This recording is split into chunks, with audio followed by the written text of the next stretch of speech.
పెట్టడానికే చట్టం ఉందని చెప్పి గౌరవించే రాజ్యాంగం ద్వారా గౌరవించబడినటువంటి చట్టం మీద పోలీసులపై హత్యా ప్రయత్నం చేసినటువంటి వ్యక్తులని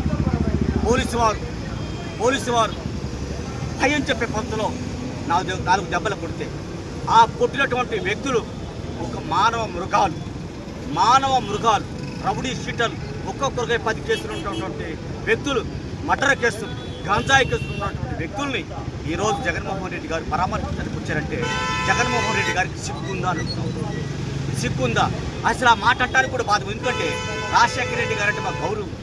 రాజశేఖర రెడ్డి గారి బిడ్డగా ఒక జగన్మోహన్ రెడ్డి గారిని ఈ సమాజం ఎంత చేదరించుకుంటుందో అర్థం చేసుకోవచ్చు అని చెప్పి తెలియజేస్తూ, మరి నూతకి రవికిరణ్ ఇదే తెనాలి ప్రాంతంలో నూతకి రవికిరణ్ అయిన మాది కులాలకు చెందినటువంటి వ్యక్తిని అతి దారుణంగా ముక్కలుగా నరికి 2022 మార్చి 20వ తారీఖున సముద్రాల పవన్ కుమార్ అలియాస్ లడ్డు అనే రౌడీ షీటర్లు అత్యంత దారుణంగా గురువులకు చంపి శవాన్ని కూడా దొరకని పరిస్థితులు చేస్తే ఆ రౌడీ షీటర్ని ఆ రోజు ఖండించినటువంటి జగన్మోహన్ రెడ్డి, ఆ రోజు ఆ ముద్దాయిలకే సపోర్ట్ చేసినటువంటి అప్పటి ఎమ్మెల్యే అన్నాబోతు శివకుమారు, ఆ ముద్దాయిలకు సపోర్ట్ చేసినటువంటి అప్పుడు ఎమ్మెల్యే అప్పుడు మన రాష్ట్ర మంత్రివర్యులు మరి మేరుగు నాగార్జున గారు మీరు పిలిస్తే ఈరోజు రౌడీ షీటర్లను పరామర్శించడానికి వచ్చారంటే జగన్మోహన్ రెడ్డి గారికి దళితులు ఖచ్చితంగా 2024లో ఏ విధంగా బుద్ధి చెప్పారో 2024లో ఏ విధంగా బుద్ధి చెప్పారో మళ్ళీ రానున్న ఎన్నికల్లో కూడా అదే బుద్ధి చెప్పాలని చెప్పి తెలియజేస్తున్నాను. అలాగే సమాజానికి ఒక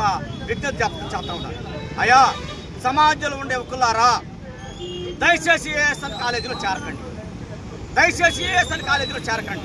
ఏఎస్ఎన్ కాలేజీలో చెప్తున్నటువంటి పాఠాలు, మెయిన్ చెప్తున్నటువంటి పాఠాలు గంజాయి ఏ విధంగా సేవించాలి, గంజాయి ఏ విధంగా అమ్మాలి, మట్టర్లు ఏ విధంగా చేయాలి, బట్టల నుంచి ఏ విధంగా తప్పుకోవాలి, ఇలాంటి క్లాసులు ప్రత్యేకంగా అన్నాబోతు శివకుమార్ గారే చెప్పిస్తున్నారు. దయచేసి ఈ కేసుల్లో జగన్మోహన్ రెడ్డి వీరికి సపోర్ట్ చేస్తే ఖచ్చితంగా జగన్మోహన్ రెడ్డికి బుద్ధి చెబుతాం. ఇప్పుడున్న పరిస్థితుల్లో జగన్మోహన్ రెడ్డి వెంటనే తెనాలి ప్రాంతం నుంచి వెళ్ళకపోతే ఉద్యమాలు ఉధృతం చేస్తాం. ఖచ్చితంగా శివకుమార్ని ఆ మేరుగు నాగార్జుని ముద్దాయిలుగా రోడ్డు మీద గీత గీసి నిలబెడతామని చెప్పి తెలియజేస్తూ, జగన్మోహన్ రెడ్డి కబడ్డార్ లేకపోతే నీకు బుద్ధి చెబుతాం, ఉద్యమాల ద్వారా బుద్ధి చెబుతామని తెలియజేస్తూ ముగిస్తా ఉన్నాను.